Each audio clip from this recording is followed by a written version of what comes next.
it was given that we had over 4,000 last year. I may not cite the exact figures, but overall it was a decrease from the previous year. So we saw some decrease in the numbers. Of course, this is because of the many activities that the government through NTSA is doing, and one close by here is the cameras.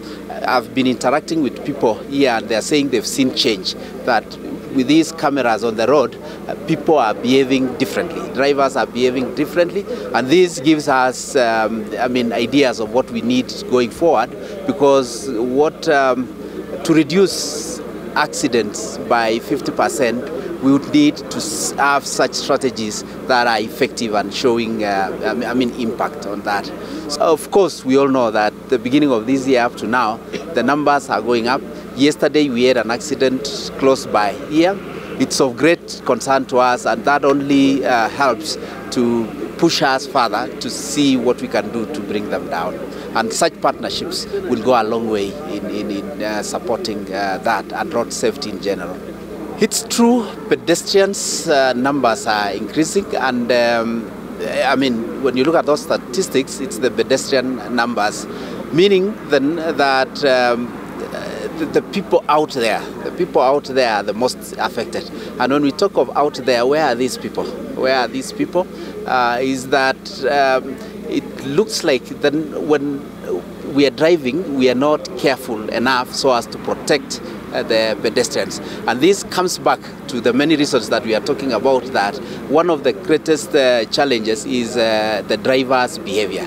Are they careful enough when they are driving? We have a national road safety action plan. It's actually not NTSA road safety action plan, but it's a national road safety action plan which was developed collaboratively. And the reason why it took that approach is that we realize, and everybody agrees, that road safety is everybody's responsibility. And that's why in the drafting of this action plan, it was important to bring on board everybody and elevate the stature of that particular document to national, so that we can be able to rally everybody, including the partners we are seeing today, the Ministry of Health, St. John's, and many others, the road agencies. And it will be launched, plans are underway, next month. And currently we have about 19 highway posts. We are calling them community first aid highway posts across the northern corridor, all the way from Mombasa to Malaba. We have mapped these areas based on the critical areas that we've seen accidents. We also, with the support of the Ministry of Health, have 2 trauma clinics. These are advanced centers, one in Emali and the one that we are here in Kinongi. The goal, looking for support to be able to expand.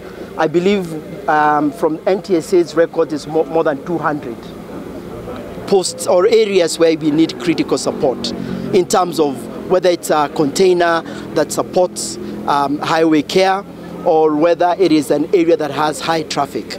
So we're looking at about 200. Currently with the 19, we are hoping that we would get support from our partners. That's why we want to talk to people like Johannita.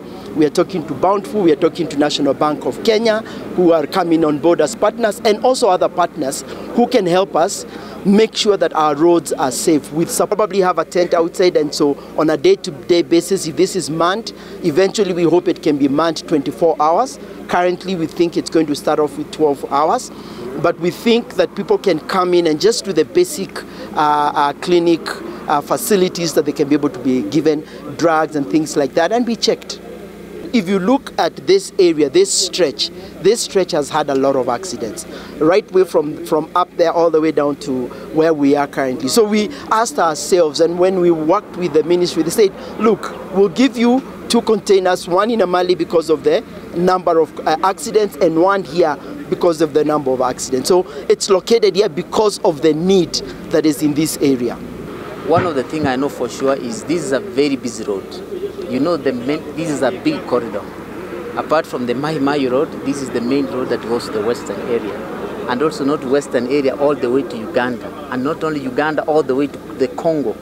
So given the amount of vehicles that travel here, it's likely that because of that capacity, and our road is not very big, you can see it's not a 2-lane, likely that can be one of the reasons.